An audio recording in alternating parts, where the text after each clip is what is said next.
When you have a media day, you're counseling your players and you're counseling your staff and you're going through messaging and you're going through topics that are going to come up. And a normal media day is, all right, you added these guys, you lost these guys.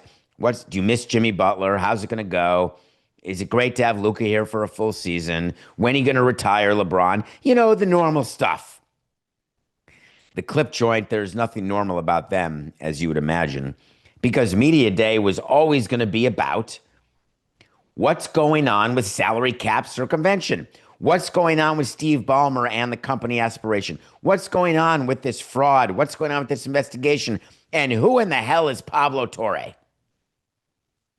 You knew this was going to happen. So I was focused on Kawhi and Larry Frank. Kawhi doesn't talk to the media a lot. I don't hear him talk a lot, period. But man, Coca, is it that players just can't be coached? Because I found that a little bit during my career, that you talk to players and then the time it takes from talking to the players to when the microphone turns on can be as short as a minute, as long as an hour. And it's the same thing in terms of their inability to follow through a lion's share of the time, where the messaging that you want them to have, definitionally they don't want to have because they think you're the man. You're management. You're trying to spin stuff. And the truth is, what the PR people were doing is trying to help. Kawhi Leonard needs help. Ramona Shelburne, who interviewed Steve Ballmer, who did not interview Steve Ballmer well right after Pablo's first episode dropped that Amin El-Hassan and Pablo and I did back on September 3rd. Seems like 2 years ago to me, Coca. And it's only 27 days ago. It hasn't even been 4 weeks. It's just, it can't be true what I'm saying. But of course it is. And 1 second, Coca. Let me do that again. 4869. It has not even been 4 weeks since Pablo Torre broke the story of a company called Aspiration that was a fraudulent, bankrupt, terrible company run by felons that was involved with the Los Angeles Clippers, involved with Steve Ballmer personally. It has not even been 4 weeks since Pablo continued to drip evidence to you about Steve Ballmer's partner, who was a part of this, Dennis Wong. It wasn't even 4 weeks since Pablo told you and reminded you about Uncle Dennis Robertson, who is Kawhi's representative, who is ethical, is not something that they strive for. 4 weeks. Kawhi meets the media and wanted to get a point across to you, and he did it in a way that, to me, indicates that there's way more going on here. I want you to listen to Ramona Shelburne grill Kawhi Leonard. Grill him in a way she didn't grill Steve Ballmer, but she showed up at Media Day, good for her, and decided to make Kawhi Leonard answer some questions. Listen to how this went. I understand that full contract and the services that I had to do. Like I said, I don't deal with the conspiracies or the clickbait analysts or journalism that's going on. So that's what it is. Well, I think the allegation was that you didn't perform any services for them. Is that accurate, or did you do things for them? I don't think it's accurate, but it's old. This is all new to you guys.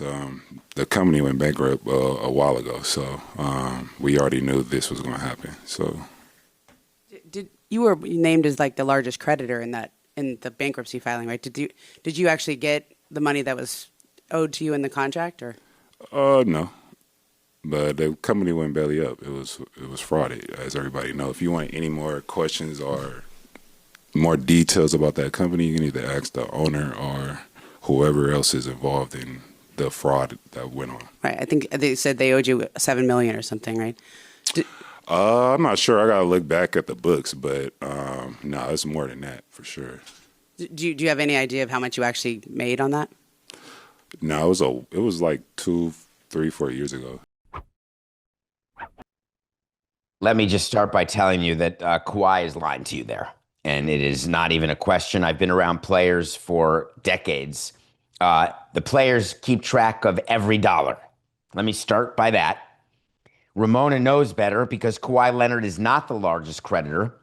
He is definitely an unsecured creditor, and he's listed in the bankruptcy filing as being owed $7 million. That does not make him the largest creditor.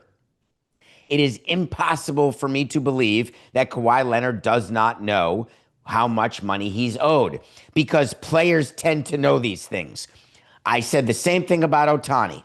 I can imagine a world where a player's bank account gets drawn down with the player not knowing because they don't know which account they put money into or direct deposit. They only know that every bill is paid and they know they can buy whatever they want whenever they want to. But they've got advisors and they know what their contract is.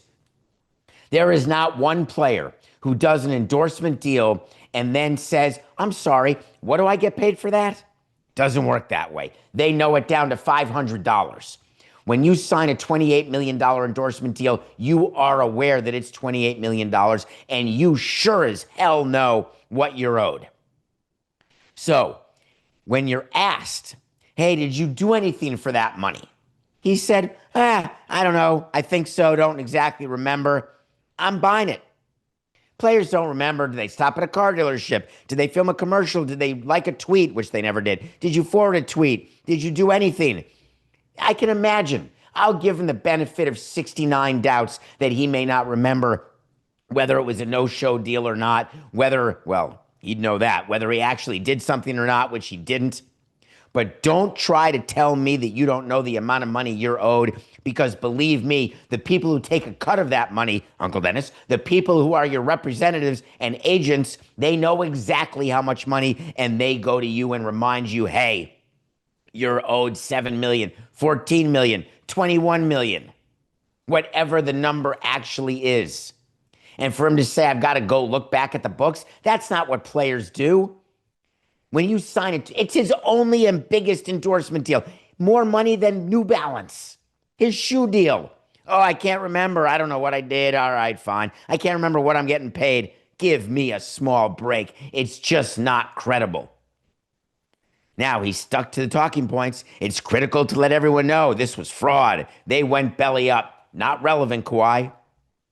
Was this endorsement deal part of a salary circumvention by the Los Angeles Clippers? Why was the question not asked of Kawhi when Uncle Dennis asked other teams for equity and for favors and for other money from side businesses before he'd signed? Did Uncle Dennis ask for that before you joined the Clippers? That would have been a question you can ask. That would be a good journalistic question. Tell me, Kawhi, did you know that Dennis Robertson had asked the Toronto Raptors for a piece of the Toronto Maple Leafs without realizing it's different ownership? Did you know that? Or was he a rogue representative? That's my favorite when players say that. He's rogue. I never said that I wouldn't play first base. I never said that I would promise you a rose garden. None of it. Of course, it's not true. Players and agents, they communicate. That's their job. Unless you're a client of Boris, in which case Boris does whatever he wants. But that's the first time I felt like I'm back in a while, Coca. That is the first time. So, getting back to Kawhi Leonard. Thank you. It's not accurate. That entire thing. Now, we could have done better. But I understand that journalists don't want to nail players. Well, in most cases, I understand it. I really do. But on the other hand, when you have an opportunity to get Kawhi and you're not going to get him again, don't you think the NBA investigators, Wachtell Lipton, are looking at the tape and saying, oh, those are some interesting questions. Let's try to get someone to ask them. Oh, investigative law firms would never do that. Are you sure? Are you sure they wouldn't say, we got a few questions we'd like and Kawhi's likely not going to cooperate? At Media Day, could we do a little end around, the type that you see like in the Village or the type that you see in the football field, and say, excuse me, any possible chance that you can ask Kawhi whether or not he was aware of anything?